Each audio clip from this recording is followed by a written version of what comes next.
Soal nomor 21, perhatikan gambar berikut ini. Gerakan tangan penari yang diberi tanda lingkaran ini ya melibatkan kerja otot titik-titik.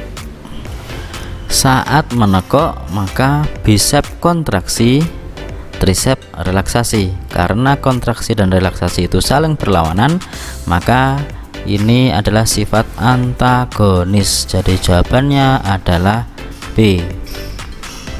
Berikutnya nomor 22, perhatikan gambar organ berikut ini.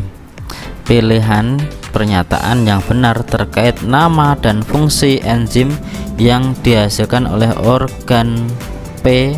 P itu apa? Pankreas adalah titik-titik. Pankreas menghasilkan ada amilase, ada lipase, dan juga ada tripsin. Jadi jawabannya yang pertama dan yang kedua yang betul.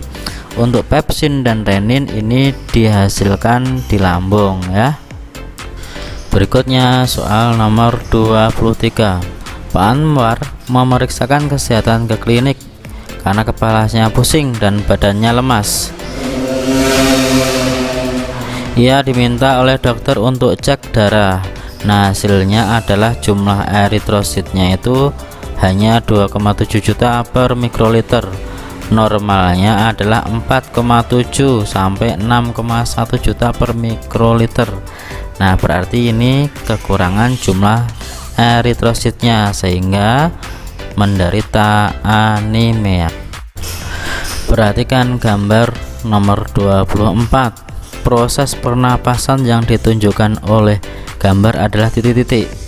Lihat, ini otot diafragmanya sedang relaksasi atau melengkung ke atas sehingga udaranya keluar.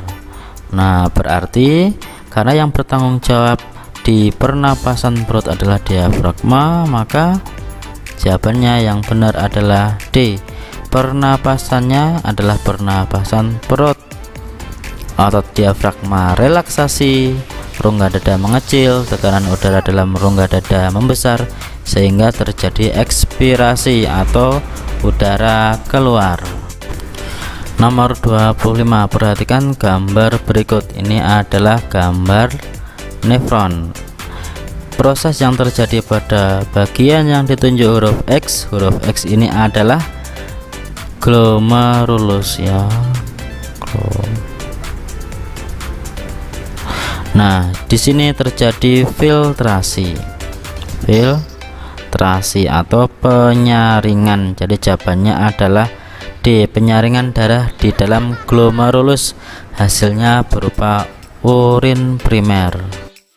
Nomor 26, perhatikan gambar siklus menstruasi pada fase P.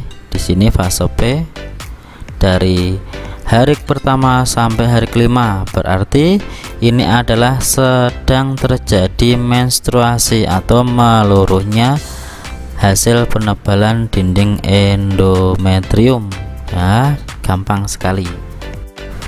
Nomor 27, perhatikan gambar jaringan yang berfungsi untuk mengangkut hasil fotosintesis dan pertumbuhan diameter batang.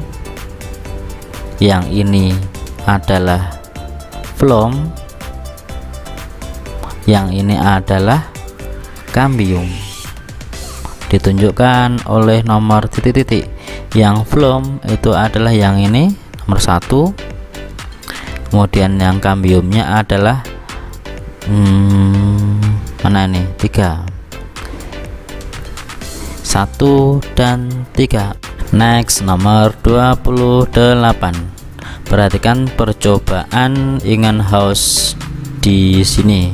Berdasarkan data hasil pengamatan, faktor yang berpengaruh terhadap kecepatan fotosintesis adalah titik-titik.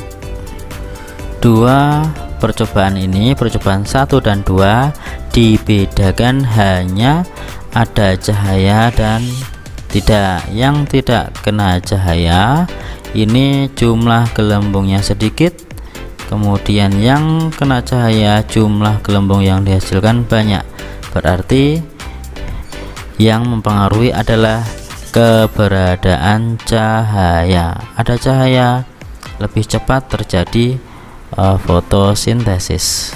Nomor 29, persilangan antara tanaman padi bulir besar umur panjang B besar B besar B besar B besar dengan tanaman padi bulir kecil berumur pendek atau genjah B kecil B kecil B kecil B kecil akan menghasilkan keturunan F1 B besar B kecil P besar B kecil. Jika F1 disilangkan dengan sesamanya, persentase padi yang bulir besar umur panjang adalah titik-titik.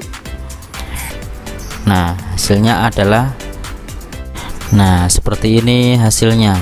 Ada berapakah jumlah yang bulir besar umur panjang?